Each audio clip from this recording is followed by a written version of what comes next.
अस्सलाम वालेकुम रहमतुल्लाहि व बरकातहू। क्या हाल है आप सबका? उम्मीद करती हूँ खैरियत से होंगे।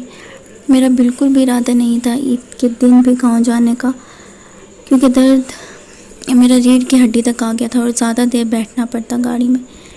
गांव चली गई थी एक दिन पहले, इस वजह से मुझे जाना पड़ा।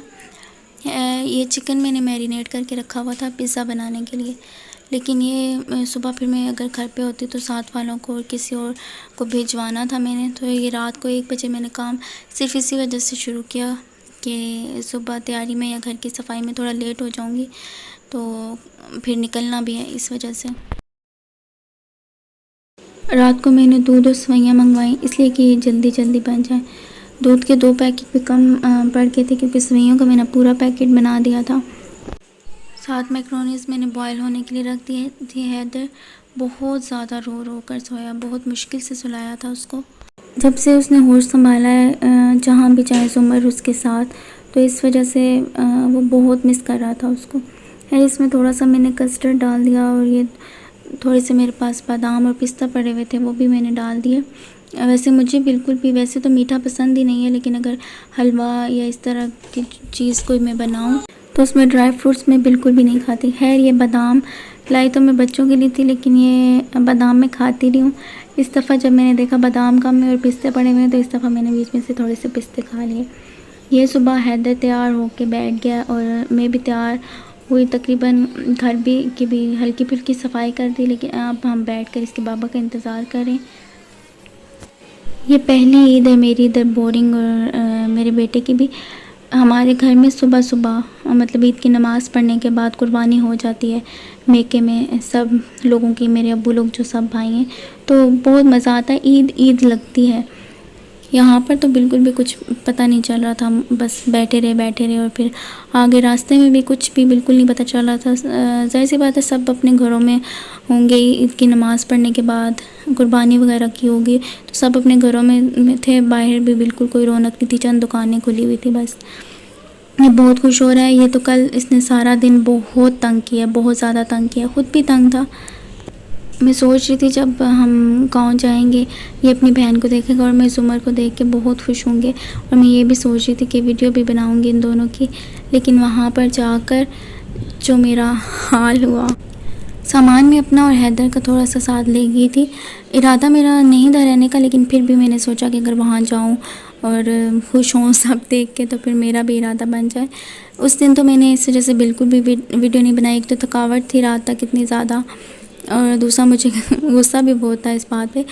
लेकिन ये अगले दिन फिर मैंने फ्रीज़ नहीं किया था। आधा गोश्त मैंने फ्रीज़ किया, ये कीमा बनाने के लिए निकाल दिया था बाहर। फिर सुबह इसको साफ़ करके थोड़ी सी चर्बी डाली थी बीच में, लेकिन बाकी सफाई वगैरह करके गोश्त का कीमा बनाया। ज़ुमर के कज़न्स भी आ गए थे साथ, तो बच्चे तो खेल रहे थे लेकिन जब कीमा बना रहे थे तो आ गए थे सब साथ। गुस्सा मुझे इस बात का था कि ज़ुमर की खाला ने उसके बाल काट दिए, और मुझे इतना शदीद दुख था इस बात का। मैं ईद वाले दिन भी मैं रो के मैं किसी से कोई बात नहीं करी थी, और वो मुझे कहने लगी अच्छा आप मेरे बाल काटते हैं। मैंने कहा मेरा दिल चाह रहा है मैं तुम्हारा गला काट दूँ, बाल ना काटूँ तुम्हारा, और अभी तक मेरा यही दिल चाह रहा है। वो मेरे सामने हो ना तो मैं उसका कीमा बना दूँ। पहले तो उसको सुनाई, फिर जाके ज़ुमर को कि तुम इसके सामने खड़ी क्यों हुई थी। फिर मैं रो के मैं दुआ करती जाऊँ अल्लाह जो होना था वो तो हो गया, मुझे सब्र दें। लेकिन अभी तक मुझे सब्र नहीं आ रहा। ज़ुमर के बालों पे इतनी मेहनत की थी मैंने, हालांकि उसके बाल कुछ ख़ास मुझे पसंद नहीं थे, मतलब बहुत कुछ इस्तेमाल किया था, लेकिन उसके बाल जब आप धो उसी वक्त साफ़ सुथरे लगते थे, उसके बाद तो थोड़ी देर बाद ऐसा लगना शुरू हो जाता था जैसे वो बहुत गंदे। लेकिन अभी मुझे ये स्कूल जाएगी, पोनी वगैरह बनाना, उसके बाल और इतने बड़े बाल थे और मेरा दुख जा ही नहीं रहा। खैर उसके बालों के लिए अभी मुझे कुछ करना है। ईद के बाद दुकानें वगैरह खुलें तो मैं जाकर लेकर आऊँगी और वो वीडियोस भी इंशाल्लाह आपसे शेयर करूँगी। ये प्याज, अदरक, लहसुन और टमाटर वगैरह काट के बड़े बड़े काट के मैंने रख दिए, क्योंकि वो मैंने कुकर में गलाने थे। ये कीमे के पैकेट बना दिए, काफ़ी सारा निकाला है, और कुछ बड़े कुछ छोटे पैकेट निकाले हैं। बड़े इसलिए कि कभी कोई मेहमान वगैरह आ जाते हैं तो चलो 2 पैकेट इंसान निकाल लेता है, लेकिन छोटे अपने लिए घर पर अगर हूँ हम 2-3, ये तो फिर ऐसे ही कम ही सालन बनता है, इस वजह से छोटे पैकेट बनाए। कीमा धो के अच्छी तरह छलनी में डाल के रख दिया ताकि वो जो पानी है वो सारा निचर जाए उसका। साथ ये मैंने रोटियां बनाना शुरू कर दी थी और बच्चे तो मेरे साथ किचन में ही होते हैं। जल्दी जल्दी मैं रोटी बना रही थी। आटा मैंने सुबह गूंदा है तो बिल्कुल ऐसे वो मुझसे पतला आटा गूंदा गया। पतले आटे की मुझसे कभी भी रोटी नहीं बनी, मैं ज़रा सख्त आटा गूंदती हूँ। तो रोटियाँ ऐसे बन रही थी जैसे अभी अभी मैं रोटियाँ बनाना सीख रही हूँ। जब ये बात मैं बिल्कुल भूली होती हूँ तो कुछ भी नहीं, कोई मैं नॉर्मल रहती हूँ, लेकिन जब मुझे याद आता है कि उस उम्र के बाल छोटे हो गए तो चिड़चिड़ापन और गुस्सा, बस मैं कहती हूँ कि वो मेरे सामने ना आए क्योंकि मैं उस पर बहुत चिल्लाऊँगी और मुझे शदीद गुस्सा आ रहा है उस पर। इन दोनों मैं चिल्लाऊँगी भी तो खाला जो है इसकी वो तो बड़ी है, वो तो समझ सकती है मेरा गुस्सा, लेकिन बच्ची है, बच्चों पर तो बहुत बुरा असर पड़ता है। ये बच्चों ने कहा कि हमने रात में नान लाए थे लेकिन ये खाने से पहले ही सो गए थे, तो वो नान गरम करके दें, वो घी लगा के नान गरम करके दिया है। हैदर के लिए दूध बनाया है। हैदर सो रहा था और इन लोगों ने शोर मचाया हुआ था हमने पार्क जाना है। तो बस मैं इतनी ज़्यादा थक गई थी, सुबह से कामों में लगी हुई थी।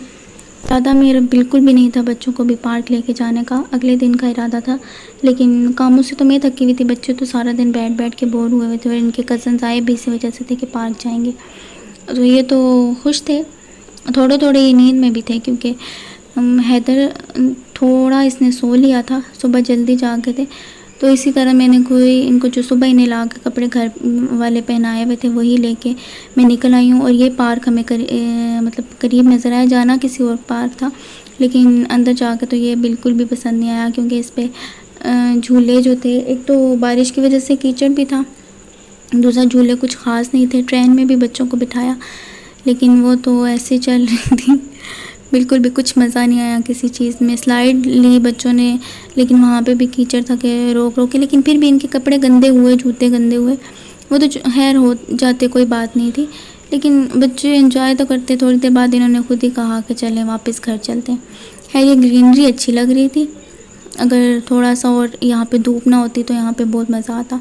तो मैं इनको यही कह रही थी अगर तुम लोग बॉल वगैरह ले आते तो यहाँ पर खेलते। झूले तो बिल्कुल भी इनको मज़ा नहीं आया लेने में, और ना ही झूले कोई बहुत पुराने थे। तो और ये ईद के दिन थे, ईद के दिनों में रश भी बहुत होता है। हैदर बस थका हुआ, इसको मैंने ट्रेन में बिठाया, रोना शुरू हो गया कि इसके बाबा नहीं है इसके पास। बारिश तो हुई थी लेकिन धूप निकल आई थी और गर्मी भी थी। ये फिर रास्ते में से इन लोगों को चीज़ लेके दी, तो ज़ुमर का रैपर मैंने बोला कि गाड़ी में शॉपर है, यहाँ पे कोई करीब डस्टबिन नहीं था उसमें डालो, तो ज़ुमर बाकी भी जो ईद के रैपर पड़े हुए थे वो डालने लगी। चलती थे लेकिन यहाँ पर चीज़ लेते हुए बाहर गाड़ी के बाहर बैठ के आइसक्रीम खाते हुए देर होगी। इंशाल्लाह आगे की वीडियोस में मैं शेयर करूँगी बाल लंबे करने के लिए कुछ। चैनल को सब्सक्राइब कर दीजिएगा। अल्लाह हाफिज़।